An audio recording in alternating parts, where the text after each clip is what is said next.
Imaginem só ter de escrever um documento que, por um lado, pode criar uma nação inteira, mas, por outro, pode custar a própria vida. É exatamente essa a história que vamos desvendar, a da Declaração de Independência dos Estados Unidos. Parece uma coisa tão simples, não é verdade? Palavras numa folha de papel. Mas a grande questão é: como é que uma lista de ideias e de queixas se transformou na faísca que deu origem a um país e que, ainda hoje, inspira movimentos pela liberdade no mundo inteiro? É o que vamos ver. Ok, então vamos recuar no tempo. Estamos em junho de 1776. O ambiente está elétrico. As colónias americanas estão no limite com o domínio britânico. Já não bastava falar em independência nos cafés e nas ruas, era preciso oficializar, pôr tudo por escrito e criar um argumento tão forte que ninguém o pudesse ignorar. Ora, para uma missão desta envergadura, formou-se um comitê de 5 pessoas. Mas, na verdade, todos sabiam quem era a pessoa certa para o trabalho. Thomas Jefferson. Digamos que ele tinha uma espécie de superpoder com as palavras. Era capaz de pegar em ideias enormes e complexas sobre a liberdade e transformá-las em frases claras, diretas e, acima de tudo, inspiradoras. E o que é que ele fez? Durante 17 dias, Jefferson praticamente desapareceu. Isolou-se a escrever numa escrivania portátil que, curiosamente, foi ele próprio que inventou. Foi um trabalho de foco total. Quando finalmente me mostrou o rascunho, este foi primeiro revisto pelo comitê e a 28 de junho chegou ao grande palco, o Congresso Continental. Mas atenção, este documento era muito mais do que uma lista de reclamações. Lá dentro estavam ideias absolutamente revolucionárias sobre o poder, a liberdade e os direitos das pessoas. E claro, quando se colocam em cima da mesa ideias tão potentes, os debates que se seguem são igualmente potentes. O coração do documento era esta ideia de direitos naturais, que vinha muito do filósofo John Locke. Pensem bem nisto, a noção de que todas as pessoas, só pelo facto de existirem, já nascem com certos direitos que são seus e que nenhum governo ou rei lhes pode tirar. Hoje pode parecer-nos óbvio, mas naquela altura isto era dinamite pura. Desafiava diretamente a crença de que os reis tinham poder absoluto dado por Deus. E o primeiro rascunho de Jefferson, então? Uau! Era ainda mais arrojado. Ele não se conteve, incluiu ataques diretos ao rei e argumentos pela liberdade que iam muito para além do que vários membros do Congresso estavam dispostos a apoiar publicamente. Agora imaginem a cena. Jefferson entrega o trabalho da sua vida e o Congresso pega numa caneta vermelha gigante. Foram feitas mais de 80 alterações. Cortaram quase um quarto do texto original. Foi um processo, com certeza, muito frustrante para ele. E a maior mudança de todas foi também a mais controversa. Uma secção inteira em que Jefferson condenava a escravatura e culpava o rei de Inglaterra por forçar o comércio de escravos nas colónias foi completamente retirada.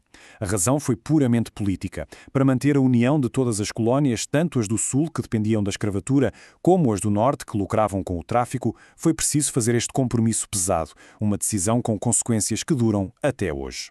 Para Jefferson, isto foi um golpe tremendo. Ele teve de assistir em silêncio enquanto via o seu argumento ser mutilado. Ele sentiu que, ao retirar aquela passagem, o documento perdia uma parte fundamental da sua força moral, tornava-se imperfeito.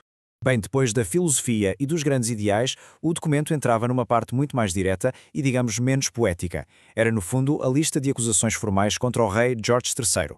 Basicamente, esta secção era uma longa lista de razões pelas quais estamos fartos. Coisas como cobrar impostos sem o nosso consentimento, impedir julgamentos justos, manter exércitos em tempos de paz nas nossas cidades e até cortar o nosso comércio com o resto do mundo. A mensagem era muito clara. Isto não é um governo justo, isto é tirania. E pronto, o texto final estava aprovado. A discussão tinha terminado. Chegava agora o momento da verdade, o mais tenso de todos. Pegar na pena e assinar. Um gesto simbólico, mas com consequências muito, muito reais. Um ponto sem retorno. E é crucial percebermos o peso disto. Assinar aquele documento não era uma formalidade. Aos olhos da coroa britânica, era um ato de traição. E a pena para traição era a morte. Cada homem que ali pôs o seu nome estava na prática a assinar a sua própria sentença de morte se a revolução falhasse. Agora, uma curiosidade que deita por terra uma imagem muito famosa que todos temos na cabeça. No dia 4 de julho, na verdade, só uma pessoa assinou, John Hancock, o presidente do Congresso, com a sua assinatura bem grande e famosa. A maior parte dos outros delegados só assinou a versão final, em pergaminho, quase um mês depois, a 2 de agosto. Certo, documento aprovado e assinado. E agora? O passo seguinte era garantir que toda a gente sabia o que tinha acontecido. E convém lembrar, não havia internet, rádio ou televisão.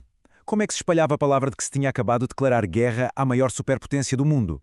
A resposta foi tecnologia de ponta para a altura, a imprensa.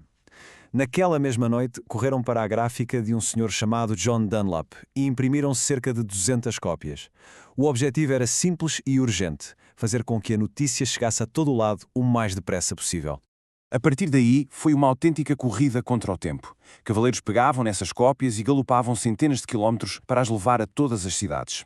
Assim que chegavam, as pessoas reuniam-se nas praças públicas e o texto era lido em voz alta para que todos, mesmo os que não sabiam ler, pudessem ouvir a grande novidade. A partir daquele momento, eram livres e independentes. Mas esta declaração não era só para consumo interno, de todo. Era também uma mensagem para o resto do mundo, uma jogada de xadrez a nível internacional, especialmente para a França, que era a grande rival da Grã-Bretanha. Os colonos precisavam desesperadamente de aliados e esperavam que os franceses gostassem daquelas ideias de liberdade. A reação britânica? Bem, como seria de esperar, chamaram-lhe um ato de rebelião e no início tentaram ignorá-lo. Vamos agora dar um salto de quase 250 anos até aos dias de hoje. As palavras da declaração continuam a ecoar. Mas, e o documento físico? O pedaço de pergaminho que deu início a tudo? Bem, a sua própria história de sobrevivência é fascinante. Primeiro, o original não é papel, é pergaminho, ou seja, pele de animal tratada. Com o passar dos séculos, a tinta foi desvanecendo e o documento tornou-se extremamente frágil. Hoje, é guardado como um tesouro nos Arquivos Nacionais em Washington, dentro de uma caixa de titânio cheia de gás argon, com tecnologia de ponta para impedir que se desfaça. E no fim de contas, talvez a essência de tudo isto se resuma a esta frase imortal: vida, liberdade e a busca da felicidade. Esta é a grande promessa da declaração. Uma ideia tão simples e ao mesmo tempo tão poderosa que atravessou séculos e continua a inspirar pessoas em todo o mundo.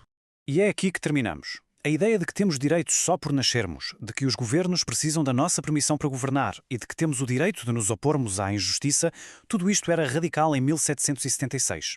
A pergunta que fica no ar é, passados tantos anos, de que forma é que estas ideias continuam a ser importantes no nosso mundo? É algo em que vale a pena pensar.